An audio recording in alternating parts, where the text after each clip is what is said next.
If someone were to take a step back and reflect on their life, what might soon stand out is that their life is not very fulfilling. But if this is so, they might not believe that they deserve to experience life differently. They could believe that it doesn't matter what their needs are or how they feel, as unlike others, they don't matter. This will then cause them to neglect themselves and merely go through the motions in life. Therefore, when it comes to their own life, they could have a job that is anything but rewarding. They could do something that is incredibly draining, and they could be treated badly too.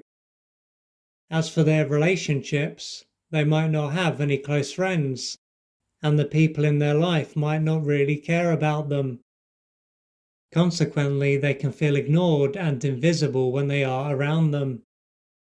Due to how bleak their own life is, they could spend a lot of time watching other people live lives that are enriching. They could watch a lot of reality TV, films and/or series, and perhaps follow a few famous people on social media. Vicariously living through these people will make their own life more bearable. Yet, as they will be identifying with another or a number of people, and imagining living a life that is very different to their own, it could be even harder for them to handle their own life.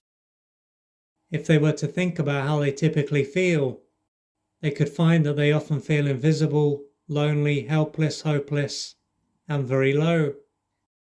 There may be moments when they think about ending their life. This will show how low and utterly helpless and hopeless they often feel.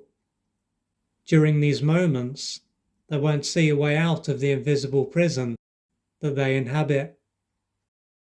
If they believe that they deserve to live a different life and that they do matter, their life is likely to be very different. For one thing, they wouldn't be willing to sit on the sidelines and would do what they can to meet their needs. Instead of living through another or others, they would do what they can to make sure that their life is worth living.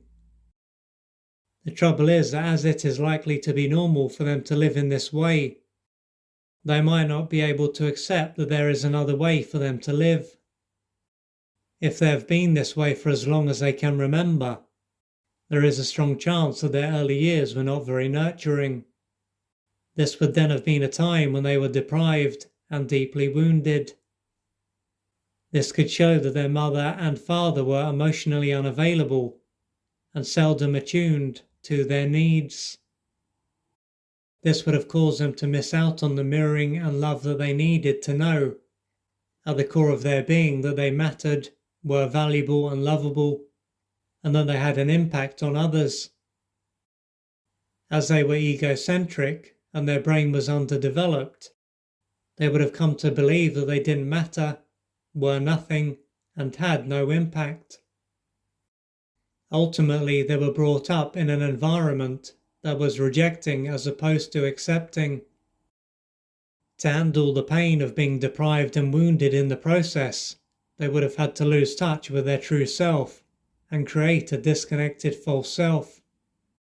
This would have separated them from a number of their needs and feelings, but it would have also kept a number of their needs and the pain they were in at bay.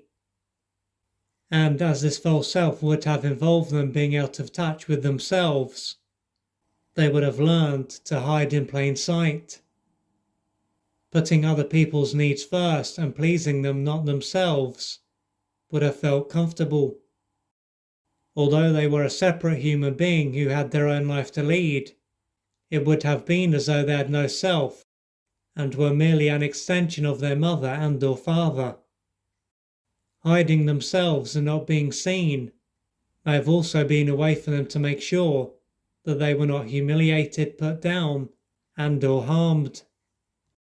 Many years will have passed since this stage of their life, but what they came to believe at a stage of their life when they were defenseless will continue to define how they see themselves and life.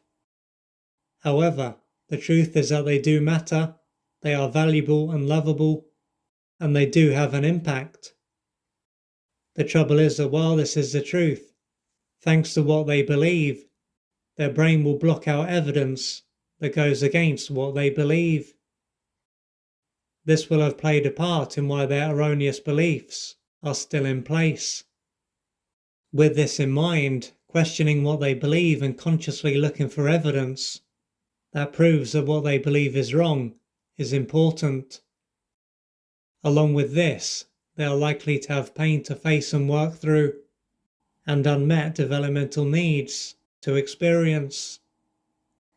There is then the mental element and the emotional and physical element. This will take courage, patience, and persistence. If you would like to find out more about the services that I offer, please go to www.oliverjrcooper.co.uk or email me at info@oliverjrcooper.co.uk, and I'm looking forward to assisting you on your journey.